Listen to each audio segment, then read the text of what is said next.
When you're not constantly reacting or rushing, you make better decisions. You move from intention and not urgency. Some of my best decisions didn't come from pushing harder.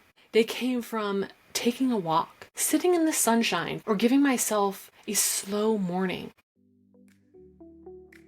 Hello and welcome to Rebel to Rise, where business meets human design. I'm Erin Hines, your darn good business coach, here to help you break the rules, trust your instincts, and own your brilliance unapologetically. In this space, we blend the power of human design with real-world business strategy so you can ditch the shoulds, embrace your true self, and create a life and career that lights you up every single day. Ready to rebel, rise, and redefine success on your terms? Let's dive into today's episode. Hello, and welcome back to Rebel to Rise, where business meets human design, and where we're throwing out the hustle playbook in favor of something way more sustainable, and in my opinion, more fun. Today, we're going to talk about creating space in your business without losing momentum. Because, let's be real, when you're used to go, the idea of slowing down can feel really scary. Maybe you've thought, if I don't stay busy, things will fall apart. If I create more space, I will lose my edge. If I rest now, I'll fall behind. If I don't keep going, how will I become successful? But here's what I've learned from experience of being way too on and pushing myself beyond my limits. More space doesn't mean less impact. In fact, sometimes the most productive, magnetic, game-changing decisions you make happen from the in-between moments. When you're not rushing to the next thing, when your nervous system is regulated, when your creativity has room to breathe. And I know this from not just being a coach, but as someone who used to associate breaks and space on my calendar with guilt. If I had an open afternoon, I'd panic. I need to be doing something. I can't just do nothing. I can't go have fun. I need to be doing something productive. But what I've learned after years of experimenting is that space isn't actually the enemy of momentum. It's the fuel. And building success, building a business, being a leader with breathing room just doesn't feel better. You perform better. I've talked before about the power of presence and how it can transform your day and how you lead and the impact you make. So today, I'm taking it even deeper and I'm breaking down 3 strategies to help you create more space in your schedule, in your nervous system, and in your business or career without sacrificing results. Before we dive into the 3 strategies to create more space in your business, I want to zoom out and reframe something. Not all time is created equal. We talk a lot about time management, but what we really need to do is align your energy to what your soul needs to thrive. Because it's just not about how many hours you have in the day. It's about what kind of time you're in and how that affects your creativity, your momentum, and your overall capacity. If this is not making sense just yet, let me break it down for you. I like to think of time in 3 main categories. The first category is neutral time. This is the space with no inputs or outputs. It's those moments where you're just being, like going for a walk without a podcast in your ear, driving in silence or with music, doing the dishes while your mind wanders, or my personal favorite, gardening as I just observe the sights and sounds around me. Neutral time is when you're not consuming, you're not creating, you're just with yourself, or at the very least, without an agenda or intended outcome. Neutral time is where deep integration happens. It's the unsung hero of creativity because it creates the space your mind needs to breathe and for clarity to bubble up. It's where downloads happen. Every time I've sat down at my desk to force an idea to come, it has never worked for me. I've had some of the best business ideas come while doing something totally unrelated because my brain finally had the space to connect the dots in an unpressured way. Neutral time allows you to get into the flow state where things just flow through you without having to think of what should I say or do next. The second type of time I like to call passive time. This is your learning and expanding mode. So reading, learning, absorbing new ideas. This is where you nourish your mind and refill your growing well of knowledge. But here's the thing. Passive time needs a balance of what you're taking in. You can't just consume business strategy content nonstop and expect to find the answer. This is why I like to take a holistic approach. If you're constantly learning the same kinds of information, your system gets overloaded and clogged. So you need to balance what you do in your passive time. If you love consuming marketing podcasts, try balancing that with TV or some creative right side brain related learning to make sure you don't overload your system with the same info all the time. Or if you're always diving deep into spiritual topics, mix in something practical like systems or operations, or something just for fun like crime or a history podcast.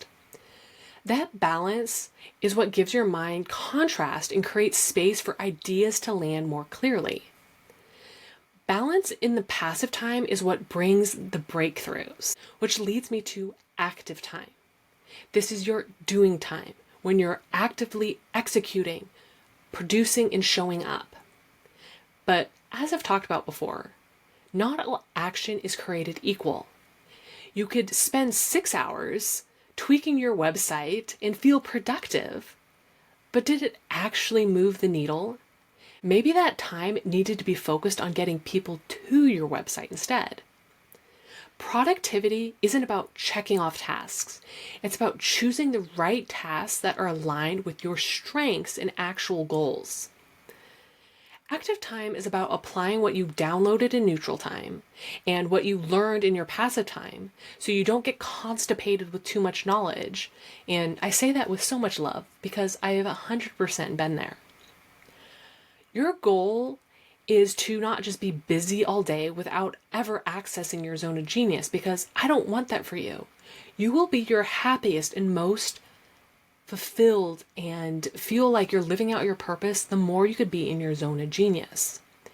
And I think these 3 categories of time are so important because when your time is off balance, when you're stuck in too much active time, too much passive time, or avoiding the neutral time altogether, you feel it in your body.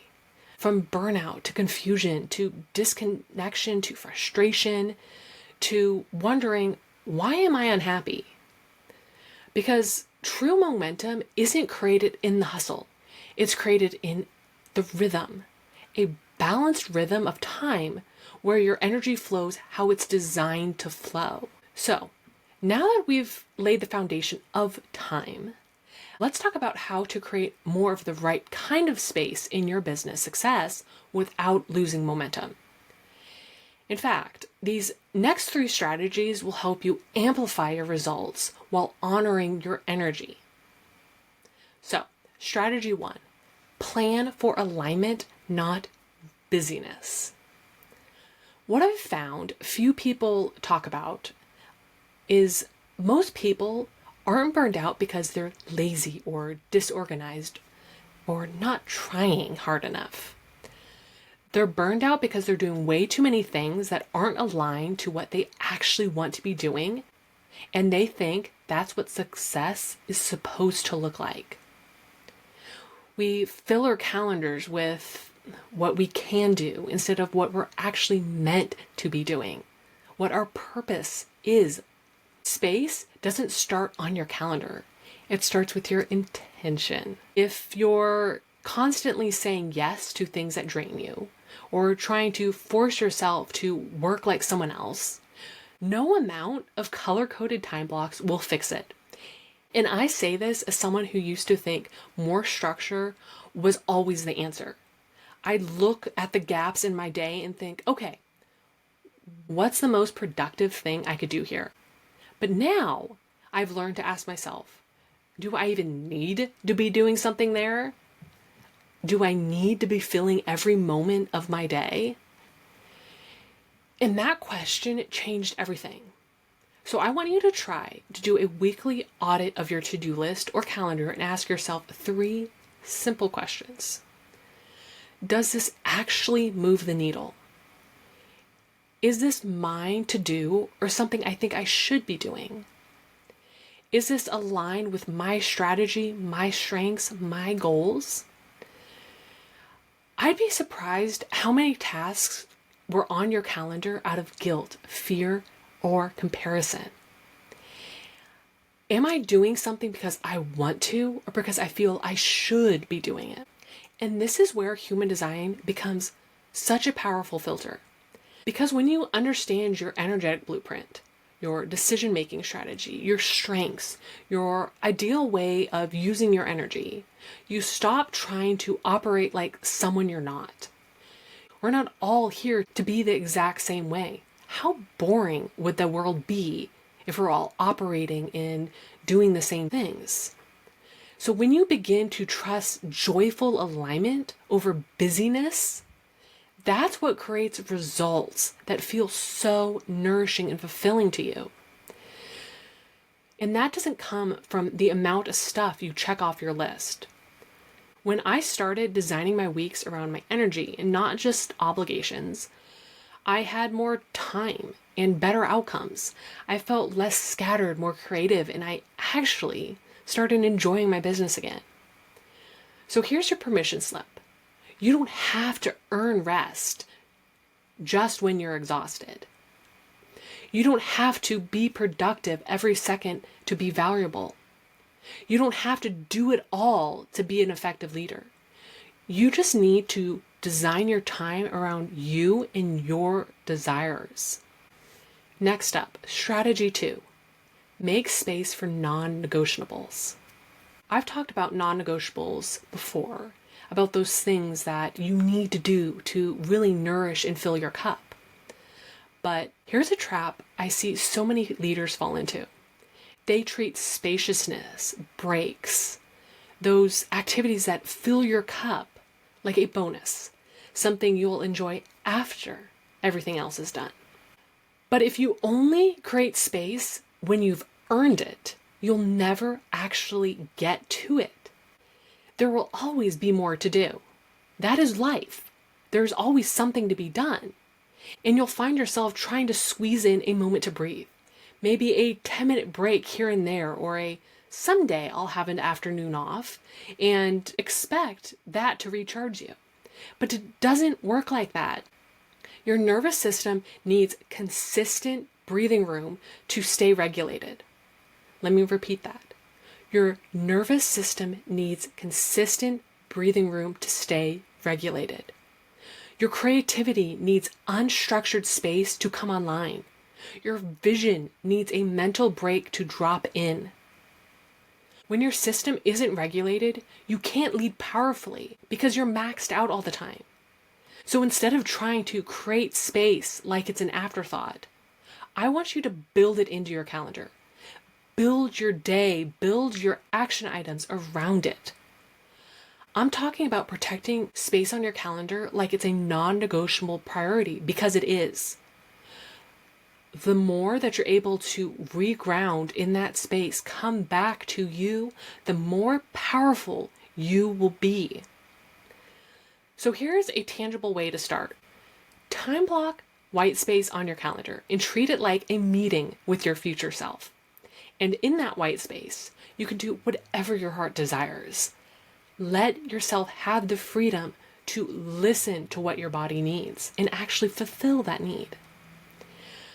Also, try starting meetings with space in between to give yourself buffer room instead of sprinting between back-to-back meetings all day.